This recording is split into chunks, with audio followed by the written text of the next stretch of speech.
And we're recording. All right, ladies and gentlemen, welcome to the first Wooden Banana Gaming podcast. I am Renilius, and he is Lazdu.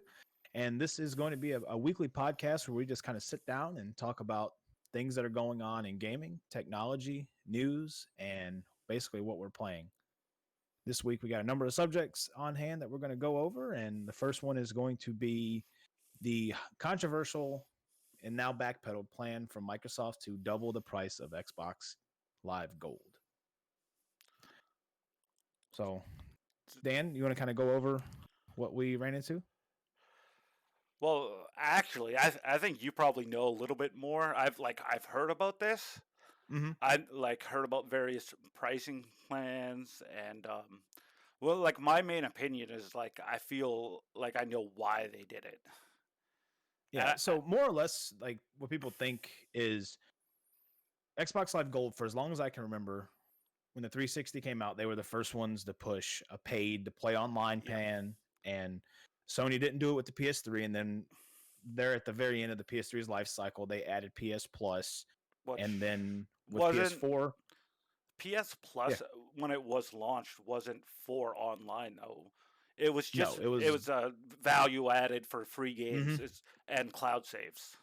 Yep, that was the big push. And I remember when they had that, and it was like, okay, this is fine. You know, you can support PS Plus or not, but it wasn't needed to play games online. Yes. But at that time, Microsoft was killing it. That's what you have to remember. Like the big advantage of the PS3, because they totally botched that launch, was it's free to play online. You know, they're like, our console's free online, and they just kind of stuck with that. And then Microsoft, because they were killing it, they could charge you to play games online, and that's where Xbox Live Gold kind of became the thing. But also fast forward, it wasn't just like they had better servers, but like even like the experience, like the party system, and like everything was just better on Xbox as far as online went. Yeah, the UI was better. I mean, everything, like the experience Xbox Live was what everybody had. Yeah, you know, you're talking about the 360 I had when it launched. You had to buy a network adapter for $100 because they didn't come Wi-Fi ready. Yeah. Whereas the PS3s out of the box were Wi-Fi ready. Yeah. And yet still overwhelmingly Microsoft killed that console generation. And it seems like since then it's been $60 for a year. Yeah, for Xbox Live. It's just been flat. First, you know, like not for the first 80% of that generation, Xbox killed it. PlayStation, because of their exclusives, like at the end, PlayStation ended up selling more worldwide, but like a lot of that was after the generation was like already basically over. But they did catch up significantly. Yeah, I remember I had the 360, I had the Red Ring issue, and I would say probably around 2012, maybe 2010. I'm not 100% sure. My Xbox Red Ring for the second time out of warranty, and we just didn't have the money to get it fixed at the time. So I was just without a console for a couple months. Christmas rolled around, and I was like, you know what? I want to get a PS3. Let's see what it's all about. Because my neighbor, he had a PS3, and it was really cool. Yeah. The 6-axis and everything. He was an early adopter. Yeah. I had a PS3 from launch. Really? It cost $750 Canadian. Really? Wow. That's huge. Those backwards compatible PS3s are actually very valuable now. That's the one I have. Mm-hmm. It's like the 60 gig version with the Chrome and the 4 USB ports. It also, what made it why I got it too was for the Blu-ray player, because Blu-ray players were like $500. Yep. So it was a good. I mean, like looking back, wow, that was not a good value. But also, you know, like when you think about it, okay, Blu-ray was an expensive technology, and you get a console on top of it, and it had a full PS2 engine inside of it as well, and could take your old memory cards and everything. So it really was pretty decent proposition, but it was just such a large amount of money up front. I would say probably for $750 in 2007, you probably could build a decent PC for that kind of money. But so moving forward, Xbox Series, you know, Xbox One X, the Xbox One did not win the console wars. No. And Xbox kind of struggled because Halo really fell off. When they lost Bungie, Halo 4 was met with, you know, it was good, but not great. Then Halo 5 was a nightmare. People just did not like that game. It was totally a good game, but was not Halo. So that didn't do well. Yeah. They messed with Gears of War, changed the studio for Gears of War. A lot of those big I don't think first-party studios and games they had fell off. that didn't help, but also their launch was just as bad as the PlayStation 3's launch. Their like whole like presentation with like, oh man, they tried to make it where your physical discs like were like just digital licenses, and you couldn't like get rid of your used games. And they talked about their TV Snap app features and watching TV more than they talked about games, and it was just horribly like handled. So that really hurt them. Yep, they botched the launch, and then basically I think kind of what carried them through was no one was buying their first party titles, and then they came along with this Game Pass. Yeah. So Game Pass is what their full business is kind of built around now, which for people out there who don't know, you can more or less spend $10 a month or $15 a month, and it gives you access to basically all of Microsoft's first party titles. You get them download on demand and play them, and you just pay for it each month. So if, say, a new game comes out, you pay $15, you play it, you don't need it next month, send it on down the road. And Microsoft has really built their business around that, and it's been successful. Phil Spencer's really been able to turn them around, and part of the Game Pass Ultimate, that's $15 a month, gets you Xbox Live Gold, so you can play online, and you have access to the game library. And for guys who want that, it's a great value. And the cloud streaming you get as well. You can play it if you have an Android phone. It's coming to Apple through like a browser-based solution.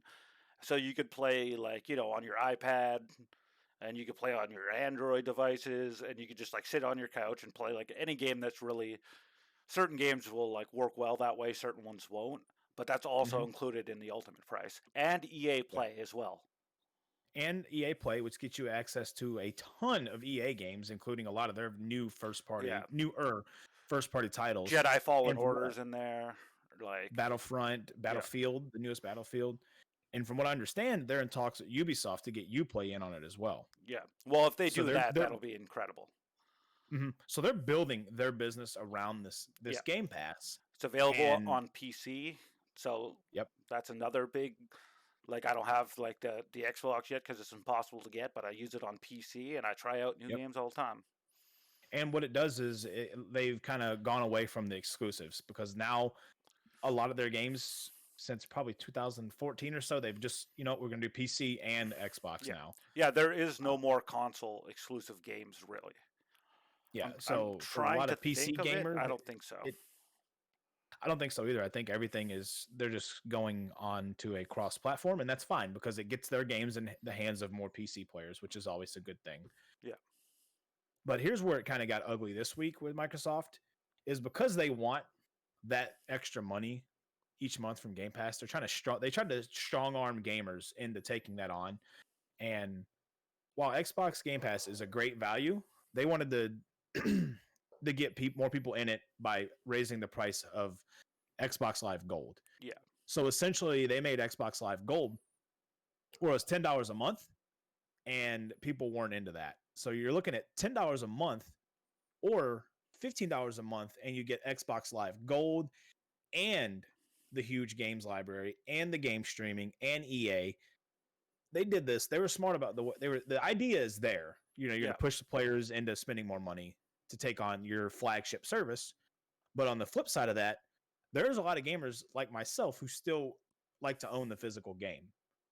So they don't spend that extra $5 a month for a virtual library they have access to because they want to buy the games and own them. So why waste the $5? I get it. And I assure you, from what I saw on Twitter, they made sure they knew. I was looking, and it was just complete uproar. You scroll through the trending, Microsoft Xbox Live Gold was trending on Twitter, and it was everyone just throwing a fit. They're very upset about it. And something I didn't know was on Xbox, if you're playing a free-to-play game like Fortnite, you still have to pay monthly for Xbox Live Gold to play Fortnite online. I had no clue. Yeah, for online functionality, Yeah, that's terrible, because Sony on the PlayStation, if it's a free-to-play game, they're like, it's free to play. Play it online, you're fine. So you don't need PS Plus. Yeah. Or look at I have Game Pass on PC. I don't Mhm. need Xbox Live to play any of those games online. Right. Same game, Mhm. like you don't have to pay on PC. So Yeah. it's very So strange. basically, all it took was not even 24 hours of uproar, and Microsoft this morning they came out and they said, you know what, we're gonna run it back. We're gonna bring it. We're gonna keep the pricing as it was set for Xbox Live Gold, and on top of that, now a free to play gamer does not have to have gold to play their free to play games. So they can play Fortnite, they can play Apex. What else is free? I know the Ubisoft has their battle royale Warframe. now. Warframe. I mean, there's a Path of Exile. There's a plethora of free Yeah. games that now, it's just going to take that financial burden off of a parent that maybe can't spare the extra $10 a month. Yeah. They can now, their kids can play the games, play online with their friends at school, and they don't have to get bullied or whatever because they don't have Xbox Live, which is a good thing. I think that's great. One thing, one little caveat to mention here is the price was not going up for people that have Xbox. Like you were locked in. Like say if you had Xbox Live right now, your price would not go up unless you quit your Xbox Live and then came back. Right. Well, no, I think it was going to go up. So say I had like a 12-month subscription card that I'd already paid for. Yeah. You were locked in for that 12 months. The cost was going to go up your next time you had to pay to resubscribe. So if you were just buying a month by month, non-auto withdrawal or an auto withdrawal or go to the store and buy a card type of subscription, you were going to see the price increase right away. Are you sure about that? Because I thought if like you were on the current price plan, it wasn't going to go up. But I'll have to look into it. Yeah. I'll double check next week. But either way, they kind of sorted out. So, they're like, this just isn't a good plan. But yeah, well, it's very dumb because right now, the new consoles, like they will become available sooner or later, and then people are going to start making decisions on which one to buy: Xbox, PlayStation. If you look and be like, this is more expensive, like than PlayStation Plus is, like you might go over to PlayStation instead of buying an Xbox just because of that. So it was really, I don't think they really. I understand what they're trying to push people to Game Pass, but I think Game Pass can do that on its own. If you're into that sort of thing, you're going to get it. Yeah. Well, and while we're talking about this, Microsoft, they really have fixed their business plan. Like they they had a few rough years where like the Xbox wasn't great. Well, as soon as Phil Spencer Phil Spencer, yep. Phil Spencer's really turned them around, and the Series S that just came out is essentially just a Game Pass machine. That's what it's there for. It's just a Game Pass machine. I think it's $299, and it'll do 1440p, takes no discs, and it's very small, and it basically has a hard drive where you're going to have a few games and you're just going to cycle them through. I think that's brilliant for what it is, because you can package it. I think you can. They have these plans now, and I don't know if you're aware of this or not, because when I was looking at on Best Buy, they have a plan where it's through Xbox. Yep, I know what you're talking about. $29 a month. It's called All Access. $29 a month, all access. You get the console, the controller, and the subscription to Game Pass, and you just pay monthly until I'm guessing until the console's paid off. It's 2 years.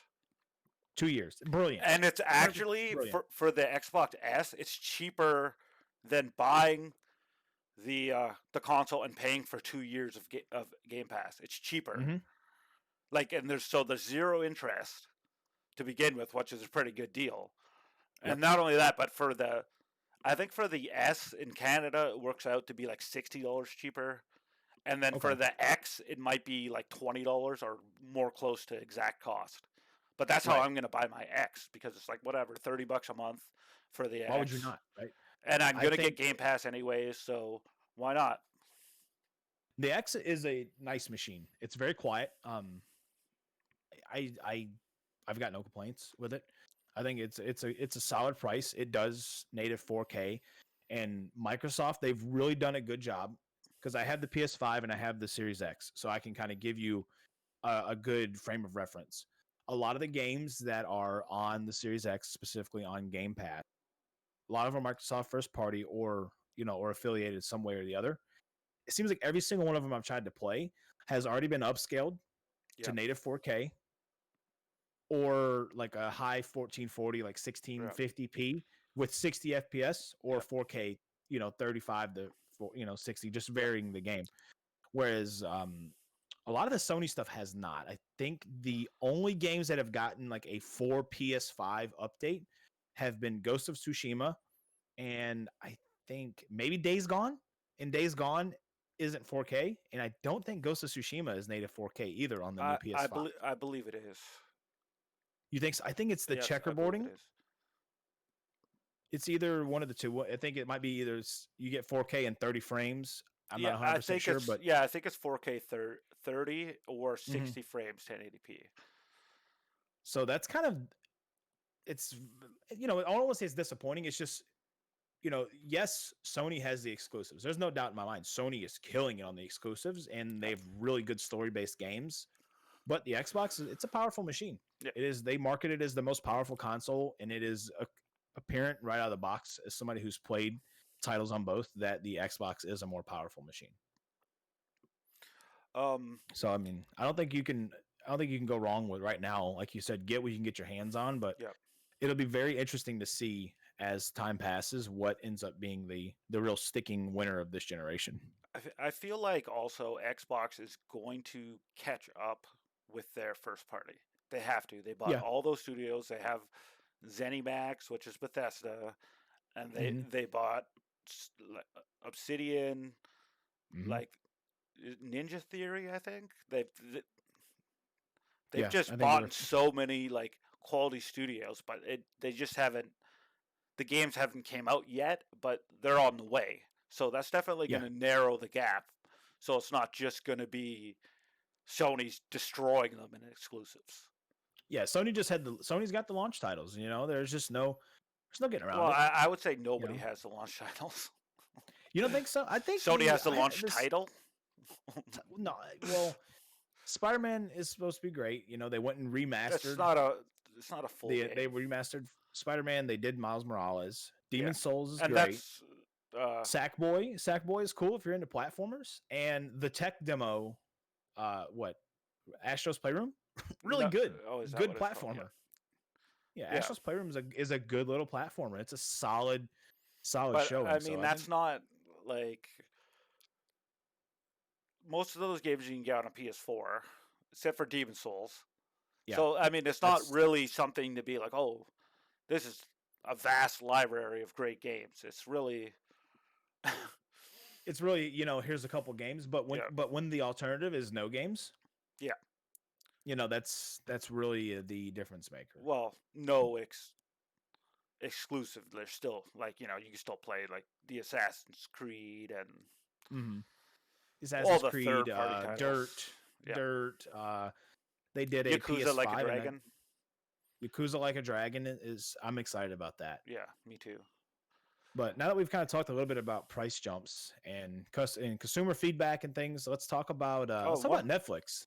Because one more thing about the Xbox is like you could see how fast they switched when the people are upset about it. It just proves that like they've changed, like they listen to what people are saying.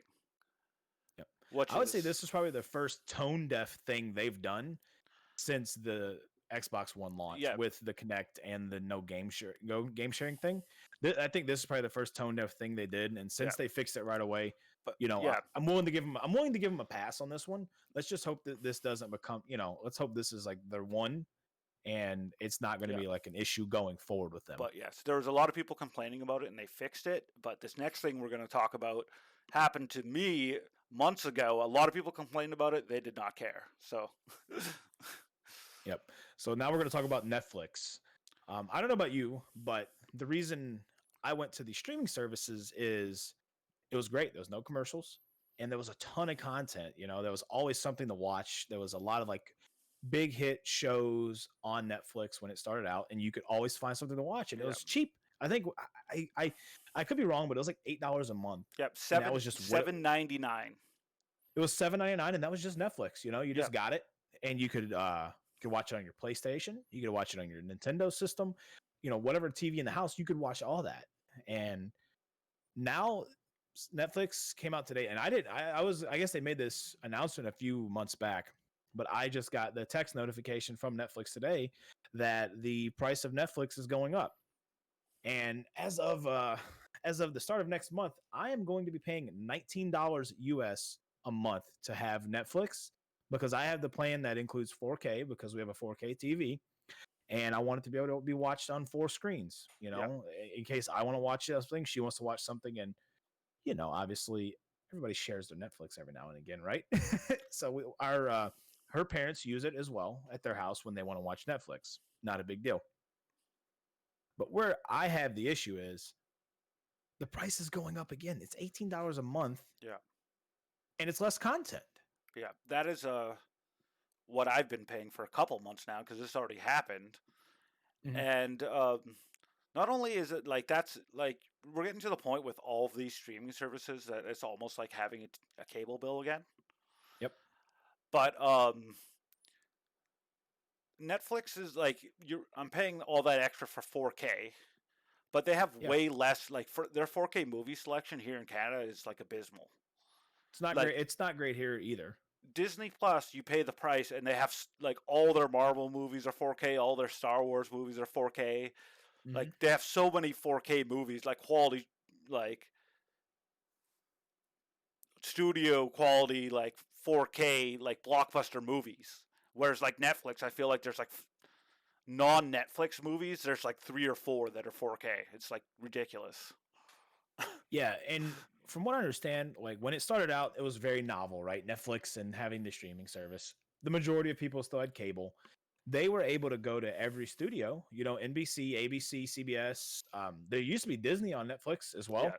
Yeah. Basically they went to every studio and they're like, hey, we want to put this on our platform, and we'll give you like, probably some sort of menial little cutback, and we'll have it on there for people to watch. So back then I was paying $8 a month and was able to watch always something good. Yeah. And here we are, fast forward 10 years later, everybody wants a piece. Everybody wants a cut of the profit. And Netflix, they're bleeding money because they're spending a ton now because they're losing all of their content. They're spending a ton to produce all of their Netflix originals. And it costs so much to do it that they're I don't think they're very profitable right now. And that's why they keep having to raise their price. As I know, they've never actually made money. Really? Yeah. Like they just continuously, it's almost like, but they have that income, right? All those millions of subscribers that they just keep on putting more and more and more money into, like, well, at first it was buying all the licenses for all the shows, but now it's like making their own content. Yep. But it's like, it's almost like they almost operate at a loss constantly, because every time they start to make more and more money, they continue to make more and more stuff. Yeah. Which they have to keep building. Yeah. They're like just perpetually losing IP to show. It just seems so weird to me that like they've just lost all that Disney stuff. They're losing like all these different, like with like WB, like HBO getting all the WB stuff for HBO Max and stuff. It's like Netflix is like, what they have goes down for like, good quality content, but they're raising the price, which is really weird. You think and with Disney Plus being so cheap, you think that would like scare them away from raising the price, because people could look at Disney, which is an excellent service for movies. Their shows are like lacking, I would say, but like they are making original shows like Mandalorian, and like now WandaVision's on there, and they're coming out with the Loki show, and like Falcon and Winter Soldier, and like it's just going to get better from this point of like high quality content. Well, think about this. I feel like Netflix has good content. Don't get me wrong. Their originals are their good originals are very good. Yes. But I feel like I've been paying I'm paying $15 a month right now, and I feel like I've been waiting forever for another season of Stranger Things. Yeah. What else is there? I was a big fan of Ozark. I feel like I've been waiting forever for a season of Ozark, forever for a season of You, and I can't remember, like, I'm paying all this money and I'm not getting any content for it. I don't really watch it because I have my shows, they come out, I binge them, and then it's over. So I just don't get where they're pulling this price increase from. Yeah. Whereas, getting back to the Disney Plus thing, did you know you can get Disney Plus Hulu, and ESPN for $13 a month in the US. I did not know that, but It considering is a bundle. $13 a month. that they're all You get owned Hulu, by the same company, which has so yeah. So Hulu gets you a great selection of TV shows and anime if that's your thing. Gets you all the Disney movies, these budding Disney originals that everyone is learning to love. And if you like sports, you get a pretty decent selection of on-demand sports for $13 a month. Or I can go spend $15 a month and not really have anything to watch, yeah, 90% of the time on Netflix. soon to be $19 a month. Yeah, and if you want to get into the $19 a month range, you do the Disney Plus thing, and then it gets you Hulu without commercials. Yeah. So that's the only caveat for the $13 a month. You get Hulu with commercials, but no commercials on Disney, no commercials on ESPN. Yeah. Still a pretty solid price, all things considered. Yeah.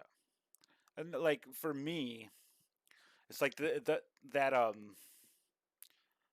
Netflix price is like very, very, very close to what I pay for like HBO. Or like here it's like Crave with HBO, where like the Crave is basically like it's just like what we call our movie channel, where you get like the after movies have been in theaters for a few months when they premiere on cable. So you get all those movies, you get all of HBO shows, you get like tons of TV shows, like so much better quality than Netflix for like the same price. So in the States, do you guys have HBO Max? That is included with like the Crave HBO here. With the Crave. Okay, well, okay. The select titles, like we don't get everything. Like there's differences, but like say if HBO Max has a new show that's like on HBO Max, we'll get that.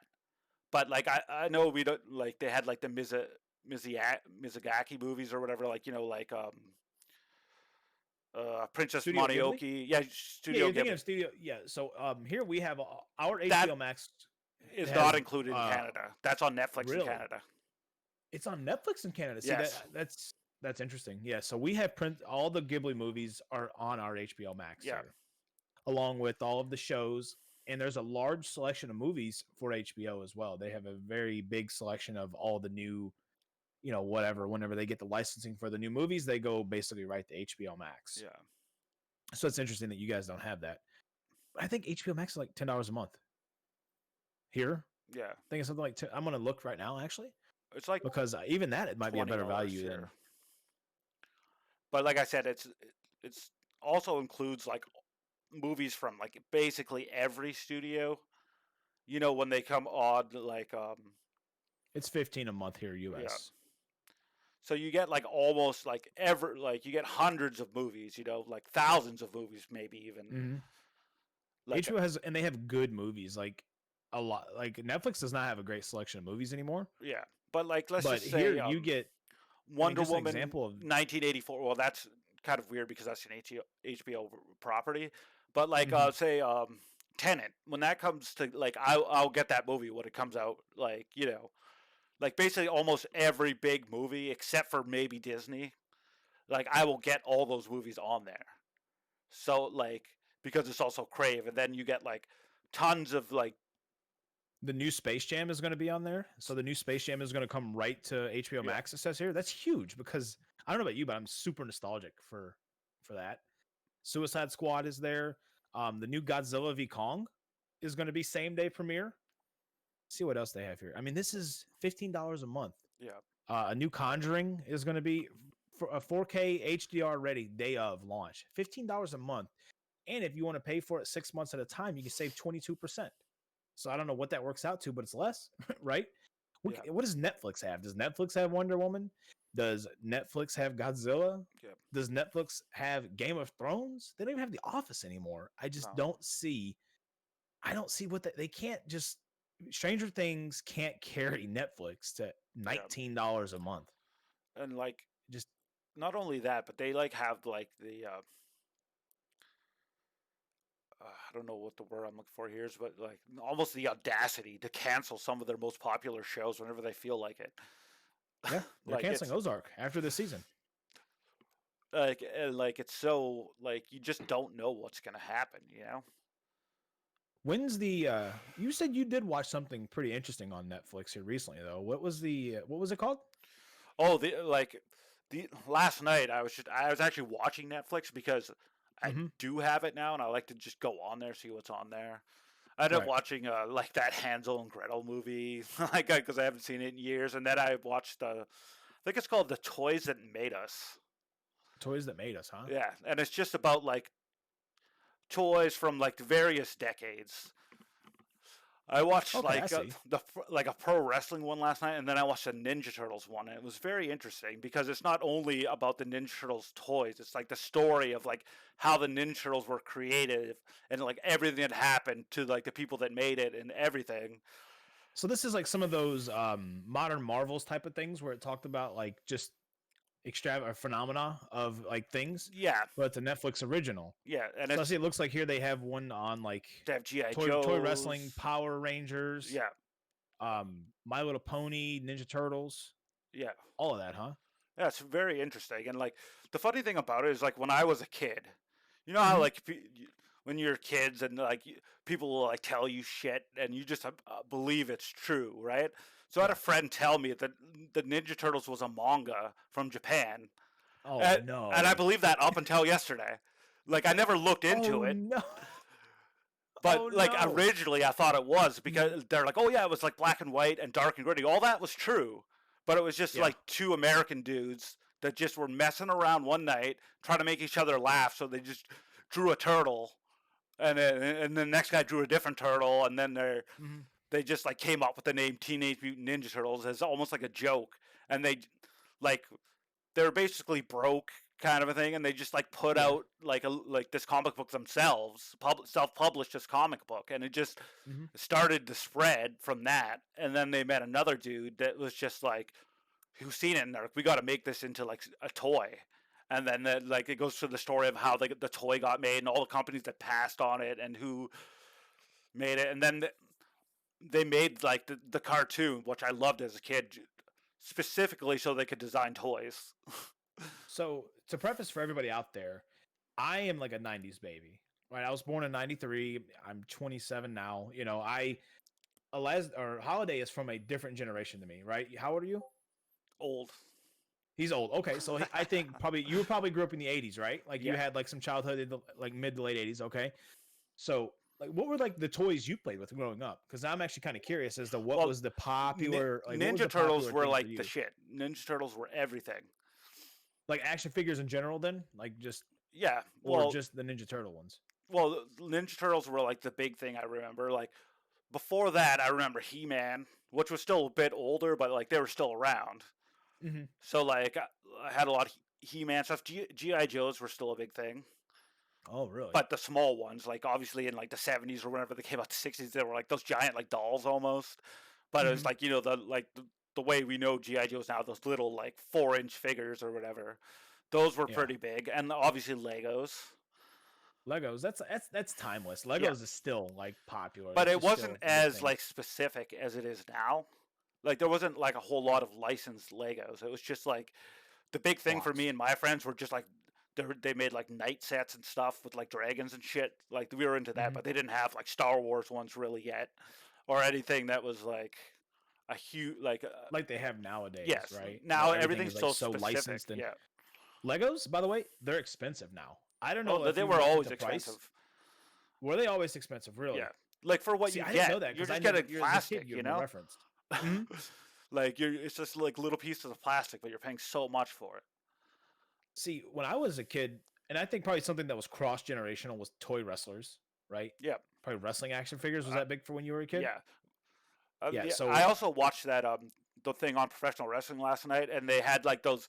I don't know if you've ever seen them. They're before your time, but they were like the rubber, like 8-inch action figures that like they didn't move or anything. They're just like rubber. oh really? Yeah, and I like think I know what you're talking about. Where they're just like stiff and there's like a metal frame inside of it or something. uh, perhaps there was. Or they just I've like never been inside one, but okay. but it's funny because they actually weren't designed to be that way. That was supposed to be like they did it just as like a product, like a prototype, and they showed the toy Mhm. companies or like the retailers, and they wanted them, but they were originally supposed to be half that size and supposed to be bendable, like that hold their shape. But they did those prototypes, and then everyone's like, "Oh, these are awesome!" So then they ended up just making those. Just stiff toys, huh? Yeah, like they were bendy a little bit, but like they didn't have articulation or anything like traditional action figures. They were, but they were huge, like 8-inch tall. Like the size of like a modern GI Joe, then almost, huh? Like they were somewhere in between. Like they were really 8 inch, about like yay big, you know. Like you can't really see both my hands, but yeah. Like the typical action figures, I'd say are like 6 inches. Like say like nowadays, like wrestling action figures, but they were like significantly bigger, and like they were like rubber, and like it was really weird.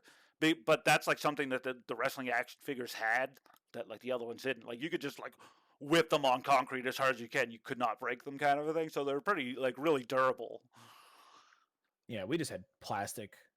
Yeah, we'd articulating characters. They were plastic. Yeah. They'd bend and they'd break, and we had you had this toy chairs, the toy steel chairs and stuff. I loved action figures. Was big for me. Yeah, and Hot Wheels was pretty big for me too. Well, I had Hot Wheels too.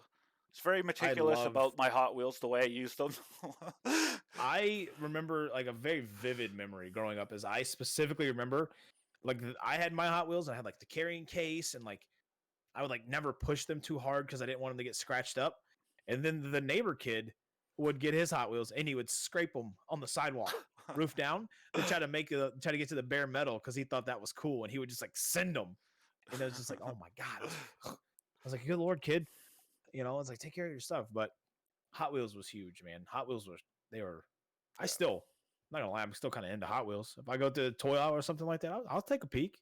They have a lot of random cool stuff. You'd be a little surprised with what you see on the Hot Wheel aisle. Did you play the Hot Wheels expansion for Forza Horizon? I think it was 3. I did not. I saw the expansion today for the Lego in Forza Horizon 4. Oh, there's a Lego one? I didn't even know that. You literally drive like Lego Ferraris and Lego cars, and I said, okay, that's kind of interesting. And it kind of pissed me off, actually. I drive to the map marker on the map for the Lego. Yeah. And then they're like, oh, you have to pay. Yeah. Yeah. So they're kind of turned off by it. They put paywalls all over the map for expansion only races and DLC races and stuff like that. Kind of turned me off a little bit, but I mean, it is what it is. They have to market their stuff too. I get it. It just is a little bit intrusive. Yeah. Yeah, they definitely shouldn't show it in the game if like you don't have it. Not like in the game world. Yeah. No, I agree. In the game world. But speaking of showing things you shouldn't have, I mean, you want to talk about Cyberpunk? Let's talk about showing things that you didn't have. Let's talk about Cyberpunk. Obviously, everybody knows that Cyberpunk came out and was a very large disappointment for probably like 95% of the community that was excited for it. Have you played it? I have not played it, but okay. I don't feel like, because like I'm mostly PC centric, everything that I've seen on it isn't like, it doesn't look bad to me at all. Like I've watched hours and hours of people playing it, and you see like the T-pose glitch and a couple things like that, and a few weird glitches here and there, but it's nothing like I've seen lots of games come out worse than that. But the console players, like on the base systems, I could understand why. Yeah, so you've seen the videos, and they got shafted pretty hard, where it's like almost unplayable. Yeah. Yeah, I myself have played Cyberpunk. I played through it.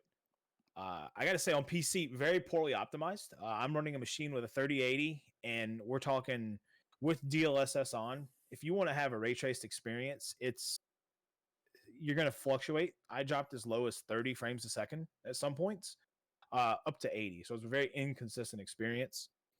On consoles, first-gen consoles, like a PS4 base, Xbox One base, I think you're looking at, obviously, way downscaled graphics, really bad pop-in, really buggy crashes, and an average of like 20 frames a second is what I think I saw. Maybe 20 to 26 I'd say in like that 25, range. But it like frequently drops to like 15 frames per second. Mm-hmm. And it was just almost unplayable. Obviously, CD Projekt Red is like, oh no, we're sorry. We're sorry. They made a big mistake. We're going to get a roadmap out. We're going to get hot fixes. We're going to get patches. Okay, well, we'll see. Well, this week, last night actually, Cyberpunk came out with their 1.1 patch, and from what we're seeing, you're going to go from a whopping 27 frames a second to now you're looking at probably like 32. That's their big patch. And along with their big performance orientation patch that's supposed to, was supposed to really be, I think it was an 18 gigabyte update on consoles. It's not, it doesn't look like it's just not it. You're still getting some pop in, and you're getting some game breaking bugs along with it, where that now there's random holes in the wall that you can just walk through that weren't there before. I feel like they can't fix that pop in because like the game is built around SSDs, like a certain amount of texture streaming, and like with those old hard drives, it's just like I don't see that game ever being good on those base systems. They can, I mean, if they get it to lock to 30, that's like, well, that's all you're ever like. So many console games are 30. If like you've played 360, like Grand Theft Auto 5 was like 25 frames per second. A lot of the time. I played GTA 5 on the PS3 and it ran really good. It actually ran really good on the PS3, but yeah. Yeah, on Xbox it was like 25 a lot when you're driving and stuff. It like frequently dropped, but like I remember the pop-in was crazy on that game. Like it honestly, if you play it, Cyberpunk is very reminiscent of like that early, old console GTA 5, like pop-in and lag. And I feel like that game is just, it's too far like advanced to run on those. Like you were, they cashed in the money though. They couldn't. They wrote a check that they could not cash with the promises. They definitely of that bungled game. it because they like a year ago they should have canceled current gen, like our PS4, Xbox One gen releases. They should have just said, sorry, we can't do it. Yeah, it's going to have to be Pro. It's going to have to be 1X, and it's. But the thing is, they're not allowed to do that. That's the problem. Is they cannot have a game that's Xbox One X or PS4 Pro only. I mean, Nintendo did it for the 3DS. Yeah. There was the 3DS, and then there was the new 3DS. Yeah, I'm not saying it's physically impossible. I'm just saying Sony and Microsoft do not allow that. They don't. Okay. So that's why they can't do that. So they should have just canceled like current gen or last gen, if you want to call it that. They should have just said it's not coming like a year ago, so people could like deal with it. They should have canceled it because it obviously was never going to run on that. The hype was so perpetuating at that point. I mean, I think about a year ago was roughly getting close to the original release date. But honestly, before they pushed it back, I want to say. I don't think it's going to run that well on PS5 and Xbox Series X either. I mean, it'll be playable. They'll get it to 60 at 1080p. It's unplayable on my computer.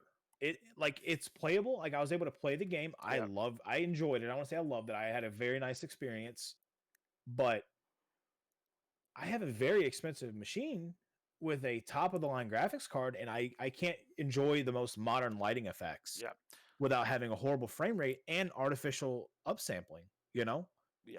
So they really need to get it together. It's unacceptable, the level of optimization. The part that you're talking about, I don't think that's like something that should be like patched. Like this game is like, it's like Crysis. It's the new Crysis. That's what it is. It's like next gen or the gen after, you'll go back and play this game at 60 with ray tracing. It's like it's not even really possible, but it's still possible to enjoy it. I don't know if it's that pretty to be as hard as it is on the that's machine. Just ray. That's the issue. That's ray tracing, though. Like, can you name one ray tracing game where it's like a million times better? Control. But I haven't played that for myself. I've only seen that, with a friend. But Control, I think, is probably the only other title that uses every type of ray tracing. Yeah. But the fact that ray tracing is just not there yet, they're marketing it in games really hard right now, and it just hasn't gotten to where it needs to be. And I think we're probably a generation away from ray tracing being the norm. I thought last gen to this gen was going to be like, this is ray tracing the norm. But this is the generation where ray tracing with artificial upsampling is what's going to do it. The thing is like DLSS 2.0 is actually very, very good. Especially if you're It like is. playing quality, it's like arguably better than native in some cases. Because if you're So looking I off had. in the distance, let's say Mhm. like a few hundred meters, Yeah. even at native res, it's going to be blurry. But with Yeah. DLSS, it actually smooths out that stuff in the distance. So a lot of stuff actually looks better with DLSS than it does native. The only issue I had with DLSS was the hair, which that's a dead giveaway. The artifacting on the hair is something you'll see with super sampling and upscaling, and that's the only big issue I had with DLSS on Cyberpunk. And I think I had it set to balanced Balanced, okay, DLSS. Yeah, I had it set to balanced yeah. With with ray balance, you're tracing going to on be giving ultra. away quite a bit. Yeah, well, I mean, Yeah, but there's with two settings above that were yeah, more yeah, quality based. So I mean, I try to yeah, keep it in the middle, yeah. and There's like I said, it was a performance and good. ultra performance, but like I say, if you were playing on quality, I Mhm. think it wouldn't be as bad for the hair. But Well, I had it on quality, and that's where the hair was a problem. So I think you'd have to go to no, but quality is like the highest setting. It's the yeah, I had smallest it jump. on There's balance. performance and Yeah, ultra performance are like the lower end ones. yeah, you'd have to go up a few maybe to get the hair, and I haven't had enough time to go back to the But game. the problem with the ray tracing in Cyberpunk, it's not that the ray tracing's bad. It's that their baked in lighting is so good. Mm-hmm. Without ray tracing, that game, the lighting is already very, very good. Like they did a very good job with the lighting. So like when you put it to full ray tracing, it is Mm-hmm. better, but it's not like night and day. But that's not because the ray tracing is bad. It's because their lighting in that game was already so It was good. very good. They're like Yeah, spotlighting. ray tracing's tough because like you can notice it sometimes, but Yeah, like a good regular lighting effect isn't that big of a deal off of ray tracing. It really no, depends on what, like you said, what lighting yeah, effect it and has. then like it affects like say speed, screen space reflections and such. Mm-hmm. Like if you're looking at things at a certain angle, you won't be able to see them in the reflection because like it's Mm-hmm. using the screen. Whereas in ray tracing, you'll see that like kind of a thing. But none of that is really. It's not game breaking. I mean, it's just like a little flourish. It's like playing your game in like HDR, like Yeah. or like something like that. It's not like a huge. Like it's not the next level of gaming by any means, Yeah, I've but it's heard just some a nice games little like thing. Watch Dogs Legion is supposed to be really good ray tracing on versus off. That's Yeah, one of the games I know because the lighting is so different because a lot of it's at night and there's wet roads and that's where you really yeah. see it. But I also think their regular lighting engine is really bad. So it just varies. I think where like the Um, future for me, where ray tracing's really gonna like mean something, is in like and like you wouldn't because of the performance cost, you don't really want it. But in like mhm. online shooters, where you could like look in a window and see a reflection of a dude coming, something like that would be really cool. Yeah. Like you could scout out stuff by looking in reflections. Like Yep. that seems cool to me. That's like where it actually changes the game. But also Yeah. because of the performance cost, you're not going to want to really do that. It Like depends. It really depends on like the type of shooter. yeah, Like maybe an EFT, an Escape from Tarkov type shooter where it's very slow and very, very tactical. yeah, You could use something like that, but you're not gonna, you turn ray tracing on in Call of Duty, like really, yeah. It you know, it is coming to Warzone. man, here we go. We're gonna be, we'll see. If people are sniping each other because they see the reflections, and hey, Yeah, cool, but right? I'm pretty sure it's just ray trace shadows. To tell you the truth, that's what a lot of Probably ray is. trace like that's what I'm pretty sure it is in Cold War. I think it's mostly Hmm. shadows, which Yeah, is like I shadows don't care is. about shadows. I never did. Like I usually put my shadows to like low. Hmm. I'm not gonna stand there like looking at shadows when I'm playing a game. Like I'm never gonna stop and be like, look at that shadow. I don't care. I mean, if it's there, Right. as long as it casts a shadow that's like vaguely like in the shape of the thing that it's casting shadow of, that's good enough for me. Yeah. No, I agree. I agree. No, it's gonna be interesting to see in the next few years, kind of Yeah. how this comes along. But We'll. one more thing about the ray tracing that you're not really gonna necessarily notice, but like in Cyberpunk, is just like the bounce of the light. Like if you're looking at a red building, it'll like bounce a red light, like a reddish hue to the light on the ground, and it might bounce off something else and stuff like that. That's not in like you don't get in like with the standard lighting, but like people probably don't even notice that kind of thing. It's ray trace lighting and ray trace refractions. They're all things that like you go looking for, is what it seems like to me. It's like I'm gonna go looking for this. Yeah, honestly, like when I play Cyberpunk, I'm probably, if I have ray tracing, I'm probably gonna play it at 30 FPS. Like in it, like when I'm just wandering around the city, looking at stuff, talking to people. Photo mode. I enjoyed the photo mode in the game. I'm with probably ray trace gonna lighting. be playing it like as high as I can get. Probably still have to use some DLSS and play it at 4K 30. And then when I want to 4K actually, 30 is going to be a stretch, my man. 4K 30 is no, going to no, be a stretch. I mean, it's we'll see how doable the with optimization with goes. like with DLSS for sure. Because then basically, if I'm using quality, that's like running at 1080p 30. So that's very possible. And then I'm going to be playing at 4K 60 when I'm actually trying to get shit done without ray tracing, like zero ray tracing. I got you. Even then, I'll still have to use DLSS because that game is like a resource, like. But I like hog. But I don't think it's 100% bad optimization. I just think there's too much going on. It's too much game for like what we have currently. Well, I'm very curious to see what you think here when you play it. We'll have to come back to that because I really think it was poorly optimized, but that could just be me. Some of the other people I've talked to express the same feelings, but I could be wrong, and I have not had enough friends play through the game to give on varying systems. There's definitely to really give me feedback with the bugs and everything. There's problems, but as far as like the specs you need to run it well, I don't think that's like necessarily going to get better. Like they can't optimize their way out of that unless they start taking stuff out of the game. Like I really think this game was built for the future. Like it's future proof. Like a Crisis, like there's kind of situation, or Microsoft Flight Simulator. Like that game can't be run on like current hardware. Yeah, I agree. Yeah, it's gonna be interesting to see. There's a lot of good games coming down the pipeline too. I don't know if you saw this week or not, but Resident Evil, or they had RE Village. Capcom kind of did their thing with Resident Evil, and now today it's kind of gone viral all over the internet. Everyone's all worked up over the new characters.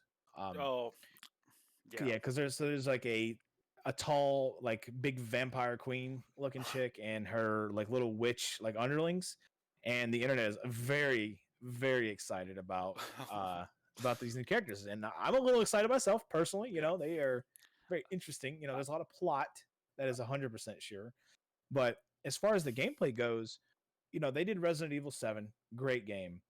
Looked amazing. It was they went back to the first person perspective and it played a little differently. Then we had a couple of years of the remakes. So they did RE2 remake and they did the RE3 remake, which were very good third person over the shoulder shooters. Yep. That people just loved. What I'm seeing so far out of RE8 is they're going back to first person. It's the same character. So the whole purpose of RE7, spoilers if you haven't played it, you're hunting to save your wife. You end up saving your wife. The whole purpose of this one is you're going to be hunting for your child. I don't know if it's a daughter or a son. I believe it's and it's very Victorian era, very because the last one was like a Louisiana and like a bayou swamp. So it's very old Victorian, very cool. Still first person. Looks awesome. I'm gonna have to get back next week because the demo is on PS5. Yeah. I think I might. It's only on PS5 right now, so I might download it and play it and kind of get some feedback to how it is. But we'll see. I hear there's like no combat or anything in the demo. Oh really? Yes, there's zero combat. See, that's like the biggest thing for me. I want to see what the combat was like. I feel like it's just like kind of exploring a little bit, and that's it. Just kind of getting around. Yeah. It looks like, it doesn't look like they're definitely bringing back the old Resident Evil case style inventory management where you have like an attaché case and you have to fit everything in it. Okay, so it could take up like two, like Diablo style, where certain things could take up more slots than other things, like that. Yeah, but it's more like a shotgun's a long rectangle, and you have to Yeah. fit it in the case and the herbs and everything. They're bringing back the retro inventory system, which I'm very excited about. And Yeah. the another big thing is the vendor is very wild, man. He's this big guy that comes dragging himself out of this cart. It looks pretty cool. Yeah. I haven't It's seen anything on it like since they announced it. So, mhm. but like I'm definitely like I didn't play the remakes, but I watched like like several gameplays of the entire like second one. I watched the Mhm. entire game. And Really usually I okay. don't. I'll watch like a little bit of a game, but I'm like, this game is so like interesting to me because the original Resident Evil like director's cut for PlayStation 1, I played that game Mhm. so much. I loved it. Obviously, it's like it doesn't like hold up control wise and stuff like that, but like that game was like so good like for Mhm. its time. It was like amazing. So like I played 2 and 3 not as much as those two, but like just seeing those remakes, how well of a job they did. Yeah. Like it was. It's one of the better remakes. Like I think that's been made in years. I think the remakes were great because those old games are hard to play Yeah, nowadays. You know, they were genre defining back then, which is great, but nowadays they're hard to play. yeah. The And I controls was definitely don't hold up. They're very, very very hard. bad. Yeah, like I played my first Resident Evil was I'm trying to think. So I had we rented Code Veronica, me and my cousin did on my Dreamcast as a kid, but I didn't play it. You know, I was like afraid of the game because it was supposed to be scary. You know, whatever. But I would say probably my first one I played was Resident Evil 4, which is really was like it's probably the best Resident Evil, I would say.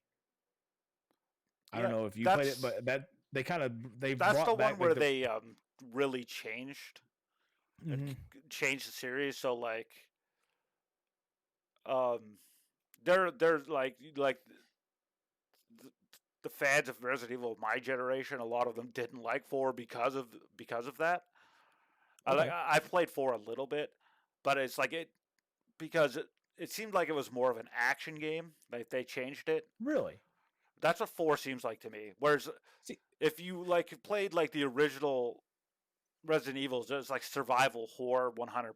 Like whereas like I feel like Resident Evil 4, like they gave you like more power to kill zombies. Like I feel like you could just slaughter zombies in that game. I don't know. 4 to me was still very survival horror, you know, to me it was. Um because ammo, man, ammo was super stringent in that game. So there was a lot of times where you just had to use your knife because you had no ammo. It was very hard to find, obviously, until you beat the game, and then you got a bunch of game breaking weapons as part of the Yeah, rewards. You know, that's neither here yeah. nor there. I feel But like five, man, it was five was an subtle. action Well, game. Five definitely, was but an action game. 4 was the beginning of the trend Mhm. towards action games. Is like what a lot of people feel, and I could definitely see that. Like it definitely like they started to change what they're doing, and I feel like with Resident Evil 7, they kind of like brought it back to horror. Yeah. 7 was good. 7 was good. 6 was, I think, if I remember correctly, I never played 6, but it was not received very well. No, So that's why they're like, oh God, we have to get back to yeah, what we do best, which is like making it terrifying. yeah, And 7 was first person.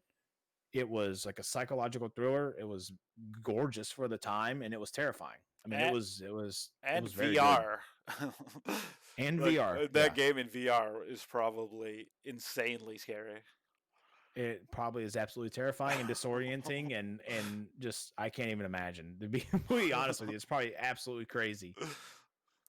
So we'll see. I think RE8, you know, they Capcom's kind of got it together. They've released quite a few hits, and you know, we'll see what it does. I really hope it's successful because it's a franchise that's been around forever, and it's constantly adapted and changed itself and found success. And I'd love to see it keep getting continued success. Yeah. Also, I want to keep seeing like vampire mommy memes all over the internet because they're hilarious. So, you know, it's a win-win for everybody, and you know, we'll see. I have high hopes because the visuals and everything, visual story, all of it looks compelling. Let's just hope they don't drop the ball and give us a goose egg. What are you going to be? So I think that's probably everything today. Kind of move to our section that we're going to call the golden banana or banana of the week. We're kind of feeling it out. We're not sure what we're going to do yet, but it's where we're going to talk about the games either we've played this past week or that we started and are going to be playing going in the next week before we do our next podcast. And then we'll talk a little bit about what we're going to do then. So, Holiday, what are you going to be playing this week? Well, I'm going to be playing more Tetris Effect 2. Okay. Tetris was a huge game for me. Like, I had it for Game Boy. Came with my Game Boy my favorite Christmas present of my entire life when I was a little kid. Mm-hmm. And so I just decided to download it. It's on Game Pass. So I'm like, might as well try it. I believe you were talking about it. So I'm like, I'll try that out. And it's like, somehow they've made Tetris fun to me again. Like, just like the audio and visual, like, stimulation as you're playing Tetris, and like so many different game modes and so many different things to do. And for me, I love achievements, so like I could like work away at those while I'm trying everything out. And it's it's probably, like, which is kind of weird to say, but like the best like new Xbox game that they have. Yeah. Really? Okay. Because like what else do they have? Like it's definitely it's a very good game, and it's like it's basically their best like Xbox exclusive. I'm pretty sure it's exclusive to like Xbox and PC, which is what they call exclusive now. Yeah, which is fine by me, because PC it seems like forever PC is going to just be, a lot of times, even I've noticed even some Sony games, they say Sony exclusive, and then it's, and then in the small print, it's PC. Yeah. So, but most. Yeah, I see Sony here it's Tetris Effect Connected. Is that the one that you're playing? Yeah. So that just released in July.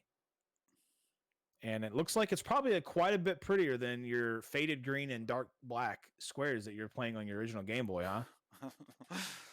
Yeah, it's definitely it's very fun. I streamed it for like 5 hours one day. Me and you played it for several, like it seemed like an hour and a half, and we just kept playing it. Mm-hmm. And that was just the one mode. Like there's a lot more to that game. It's got like chill modes. It's got like puzzle modes. It's very good. So it looks like it is on. Let me see here. Tetris Effect Connected is exclusive to the Microsoft and Windows platform. Yeah. So what Xbox has that is exclusive is the co-op that we did. Yeah. So that's the one that you get.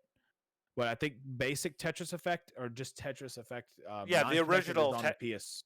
Yeah, is on PS, and it's in VR as well. I knew it was in VR because the way I originally found out about Tetris Effect, and I've wanted to play it forever, was you could wear a VR. They took like an old school Tetris 1 world champion from back in the day, and before Tetris Effect came out, they had him come play it in VR and just kind of like let him talk about like what's this all about. Yeah. And I wanted to play it ever since, but it was so expensive. I just couldn't bring myself to spend $40 or $50 on a game of Tetris. So I'm really glad, getting back to the Game Pass, the value right there. Yeah. It was cool playing it with you, and I'm really excited to hear back from you on the single player and what it has to kind of offer as a full complete package. I believe there's still other multiplayer modes I have to try out, so should jump in and play those with me. Yeah, maybe we'll get a little footage, play it over, throw it on the overlay next week so guys can kind of see what we played and what it looks like. And if you're a Game Pass member, it's something you can try without having to really worry about wasting your money, because if you don't like it, you just uninstall it and you're good to go. Yep. So what's your golden banana for the week? My golden banana for the week is actually another Game Pass game. It is Nier Automata. Downloaded it this morning on the Xbox. I'll be playing it on the Series X. I have it on PC as well. So it's going to be interesting for me to compare the performance. Yeah. Because I had to download quite a few mods to make it playable on the PC. From what I understand, it's very poorly optimized. So I had to go through all the issues of getting it to work on the PC, get it to run right, go to the proper resolution, things of that nature. Versus, the machine down there, just downloading it on Game Pass and installing it and just playing. Pass. Isn't only on console. Okay, so it's like Control. Yep. Okay. Because the game, they did that because it's very poorly optimized on Windows. Okay. Does not run very good on Windows, and I don't think you can. I don't think the Windows version of Game Pass is as open source, so you can't kind of like do the changes you need to do as easily. Yeah. Going in and editing files and modding and stuff like that. I'm not sure that the Xbox Store and the Windows side allows that. So we'll see. I've gotten to the same exact save point on both of them. The performance is basically identical. Obviously, this being in ultra wide 1440p on the PC versus native 4K. I think it's native 4K on the Series X. They both perform well. They both hold 60 frames a second. I see no difference. So I'm just going to enjoy sitting on the couch and playing it there. You know, sometimes it's kind of nice to get away from the alerts of Discord and the messages and the DMs and everything, just to sit down, isolate away from it all, and play what's supposed to be a very good RPG, and kind of get back to you guys and let you know what I think. That's awesome. So we're gonna see. I mean, we'll get back to we'll find out. Yeah. Worst thing, just like I said, it's Game Pass. If I don't like it, kick it to the curb, and I'll let you guys know I'm playing something else next week. Yep. All right, so that's it for this podcast. Yeah, that's week one. And appreciate everybody. Let us know what you think in the comments down below. Make sure you like the video. If you want to give us a shot, hit the subscribe button. Helps us out. Sends the YouTube algorithm up the way, and keep growing this thing every week. All right. Thanks, guys. Thanks, guys. See you next week.